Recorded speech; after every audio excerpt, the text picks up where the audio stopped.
Well, hello, Patriots. How you doing today? It's November 2nd, 2023. This is J6 News Updates and Chat.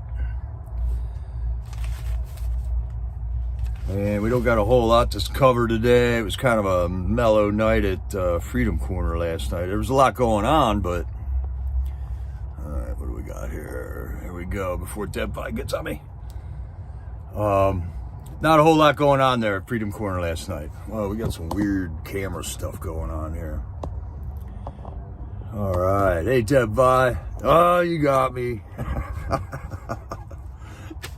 How you doing, Patriots? Good to see you, Deb.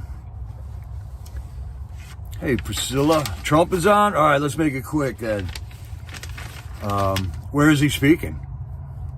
I didn't know he was on right now. And I don't want to cover it up, but... Hey, Hilda Bachtel, hello. Well, anyways, it was a quick night last night. Let me just go over a couple really quick things here. Last night, Mickey and Tammy and David were down at Northern Neck. They had a board meeting with the Northern Neck Regional Jail. It went well. They were able to say what they had to say. David's got a live stream on about it. And if you want to know more about that, check that out. It's posted already. He did earlier today on Freedom Express Media. One thing the Northern Neck Regional Jail was saying is that they want to start taking juveniles. And, I don't see that meshing well with their work history there. Hi, Priscilla. Hi, Wild One. He's talking in Texas. All right. So there was only, 7 or 8 people down at Freedom Corner last night. Trooper was there. Rebecca was there. Nicole was there. They did a good job, man. Holding it down. Another night in a row. God bless you guys at Freedom Corner. Chris Quaglin called in, and he finally got a knee appointment, and for some reason it got canceled. The jail, I think, couldn't get him down there or whatever. Chris also mentioned that the kiosk has been repaired. Yay! They can finally repair the kiosk there. Good job, DC Gulag. And then he also noted that Ronald McAbee has started a hunger strike. So I figured that was important enough information to do a broadcast today. Hi there, Sylvia. Hi, Stua. And I don't know how that's going to go with Ronald McAbee there. He's going to start a hunger strike, and they end up force feeding you. I watched a couple videos from Lewisburg where they had inmates. This was a while ago. I watched these videos there, and they will force feed you. It's unpleasant. It's not good at all. Helena did a roll call. And then we got a couple of short videos for the Jeff Sable phone call from Deb for Freedom and 1791 Stormtrooper. Both did one on Jeff Sable's phone call. And he started it out with a really cool, kind of cryptic message about troop maneuvers in the Northern Neck board meeting. And I think he was just trying to make that phone call sound as fishy as he could to any spooks that were watching the video, which obviously they watch all our videos. So they're always watching, Patriots. They're always watching. Hi, Sherry Thomas. How are you? Jeff Sable also had a poem that he wrote on the festivities of Halloween, and it was kind of funny. The guys in the gulag there managed to have a happy Halloween, and we're always praying for these guys to be comforted, to make the best of their situation there. And our prayers have been answered judging by what Jeff Sable was saying about the Halloween party. There was a bunch of really good costumes, and I don't know how you come up with a costume in a prison, but they did. And they had a prize that Jeff volunteered a prize for all the guys. And it was just cool to hear a lighthearted moment out of the dudes in the jail there. I think, and then Reed Christensen had a really good costume that Jeff said that he just came up with. They had one guy, Jeff was the pizza guy, Another guy dressed up like a sheik. Another guy dressed up like somebody else in the jail. Another guy dressed up like Trump and did some little Trump imitations there. Let's see. All right, here we got links already. Way to go, Sylvia. Prominent BLM activist jailed for defrauding donors. Well, how about that, you know? I guess technically all of them are defrauded. Because how many black people has BLM helped out?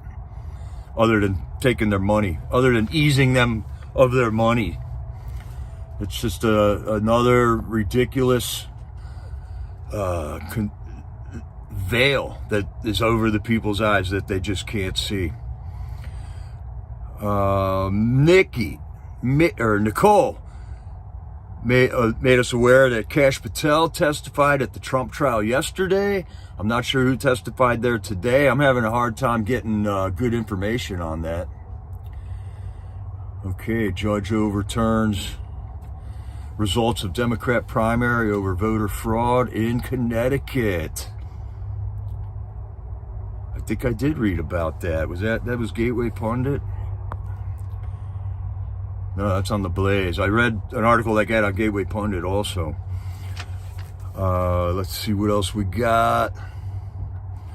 Nicole brought up the fact that FJB has put forth 193 federal court nominations so far. I think I reported on that a couple days ago. All 193 haven't gone through yet.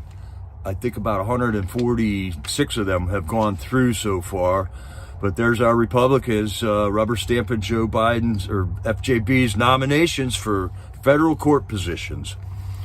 And then right at the end of the phone call, Jeff said something that, man, I had to rewind it like 5 times just to hear what he said. And he said, has anyone heard the story of the mascot of a frog visiting the Speaker of the House? And I don't know what that means.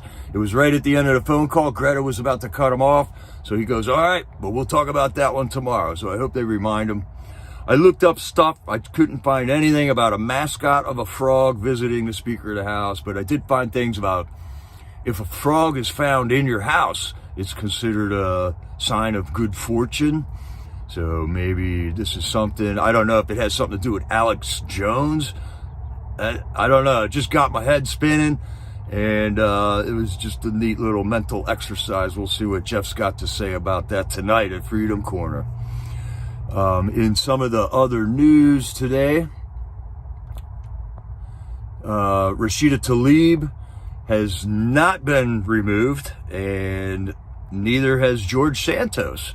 So let's see, our House of Representatives put themselves in another paper bag and took them 2 days to fight out of that one. Meanwhile, nothing gets done for we the people, and here we are 2 days later, wasted time. I don't get it. We got real problems in this country, and they're bickering about this stuff. Even though we'd all like to see Tlaib removed, just so we don't got to look at her anymore. And I know the demon rats, they want to see George Santos removed, but it sounds like he's getting railroaded just like Trump. That's their MO, their method of operation. If you can't get people from in one way, you just throw lawsuits at them, make accusations to them, accuse them of being a pedophile. You know, they got all the things. They accuse them of what you're guilty of, basically, is what they do. And I think that's what George Santos is going through, possibly. I don't know. I don't know any of the details about it, but that fits the mold right there. I just saw a news article that I just couldn't believe, where they say the Panama Canal is drying up. And I only had to think about this for about 2 seconds to think, how can that possibly be true? The Panama Canal is drying up. It's connected to 2 oceans, people. It can't dry up. And I don't know why this is in the news. I think they're testing stuff. And then I got one more topic to get into here. David brought my attention to the fact that Gary McBride from M5's News and Freedom Corner fame is back in action with his Rumble channel. Let's see, Prosecutors Caught. What do you got for me, Sylvia? Colorado prosecutors caught in major lie in case to remove Trump from ballot with video evidence. There you go. Maybe that's why these court cases, they're gonna show us a lot here, I do believe, and we'll see where they all lead to. It's hard to believe it all lead, because this isn't the DC jury pool, you know. But anyways, this M5 interview that I saw with Trennis Evans and Dave Summerall and Joe the Box and Gary McBride, they were going over something. Trennis Evans was especially going over this fact that they were able to find out the rate at which stories were getting squelched on social media. And it turns out that the DC population was manipulated 7 times more than any other part of the country. And that makes a lot of sense. You know, I've kind of been saying that the DC jury pool is one of the most manipulated, hypnotized groups of people in this whole J6 thing. Everyone in DC thinks they were a victim of J6. And it is actually kind of listed that way on all the trials. You know, the city of DC is bringing the charges. So technically, anybody that lives in DC is a victim, and we've always been scratching our heads, how can you have the victims on the jury pool? But that's what they do in DC, and that's why they have a 99.5% conviction rate there in DC. It's pretty ridiculous. So anyways, Gary McBride is back in action, man. He kind of went, when he came down to Freedom Corner, he was putting out a ton of video stuff on his YouTube and then his Rumble channel, with putting out J6 footage from the Capitol, and it was revealing a lot. Apparently he had a lot to do with Colt McAbee's trial, I believe, is what they were talking about here. I wasn't aware of that. Oh, great. Oh, man. Hey, Stu. Hi, Bonnie. Hey, Greg Kelly. What we got here? Congress sneaks through a $34,000 pay raise for itself. Okay, the world is burning. The country's going down the tubes, but hey, let's spend some time talking about a vote. I wonder how many times they had to vote on that one, Sylvia. Unbelievable. But I want to go back now. Gary's got a whole bunch of new videos up that's been put out in the last 3, 4, 5 days of actual J6 footage. It's got a good shot of when the police gassed themselves and the whole line collapsed, and it doesn't fit the narrative. They were a bunch of buffoons. How would you like working for a group of people like that, man? The guy shot a gas canister and cleared the line. Just cleared the line, man. They didn't they abandoned their posts, and they all went inside. And I've known this from day one when I saw it happen then, but you forget these things, this buffoonery that entailed on the grounds of the Capitol on January 6th. So that's about all I got today, folks. We'll just do a quickie one. Here's Gary's M5 News. Check out what he's got up. I only got a chance to watch like 2 videos out of that. It's long videos of police body cameras, and that one with Trennis and Dave Summerall is a thing called Nobody Loves Gary, Episode 1. And Gary's a character, man. I love the dude. It was great hanging out with you, Gary, on the Freedom Corner when we were both there at the same time, man. It was a rowdy couple months down there. And so it's good to see you putting out video again. And I know you never got out of the battle, but now you're more in the public view again, and hopefully we can all figure out where to jump in. Hi, Veronica Delmar.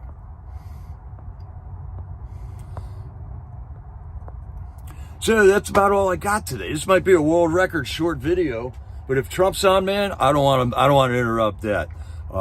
Listen to what President Trump is saying, man, because you can trust the words coming out of his mouth. He never changes what he's saying from day one, man. And hopefully people will start paying attention. I know a lot of the people with TDS, they have never watched a whole Trump speech. All they listen to are the headlines and the news blurbs that they put on television. And of course, they all paint Trump in a really bad light. Julian Assange in prison. Whoa, that's a good one. Tucker Carlson makes a surprise visit to Julian Assange in prison. I gotta see that. And then one more thing, I just joined Spotify. I got the app. My son listens to Joe Rogan, and he goes, hey, if you want to hear Joe Rogan, here's where he's at. So I was able to get myself onto Spotify after several attempts, and I'm now on Spotify. I haven't posted anything there, and I don't know that I will, but the Joe Rogan podcasts are on there, and I'll hopefully be able to report from better opinion now that I'm going to be actually listening to the Joe Rogan podcasts when they come out. But man, I gotta go see that Tucker Carlson with Julian Assange. That sounds pretty cool. So that's about all I got today, Patriots. I'm gonna let you go. Thanks for joining me today. SCOTUS leaker never arrested. Yeah, we got a lot of stuff, man. A lot of hanging chads in the news these days. The SCOTUS leaker was never arrested from the Roe v. Wade thing. Where's the pipe bomber? Where's Ray Up? I mean, just with J6 alone, there are a bunch of things that are not answered yet. All right, man. FBI raids home of Eric Adams, fundraising chief, Brianna Suggs. All right, I got to catch up on Gateway Pundit. I didn't look at it this afternoon. I just watched it this morning. And there was some good stuff on there, but that's about all I got today. That's all I got today, folks. So I'll see you on the chats in the Freedom Corner. I don't know if I'm going to be on Stormtrooper or not. David's back in town, so I'm probably going to check out on Freedom Express Media. He'll be there at the corner, he says. And God bless, and love you, Patriots, for staying in the battle, man. It's easy to get dejected on this whole thing, but the truth will persevere, and I think we will have some victories here coming up real soon, because all of a sudden, there's a lot of people working towards exposing what happened on J6, and I think a lot of them are catching their stride right now. All right, so God bless you, Patriots. I'll see you out on Freedom Corner. This is Jericho, over and out.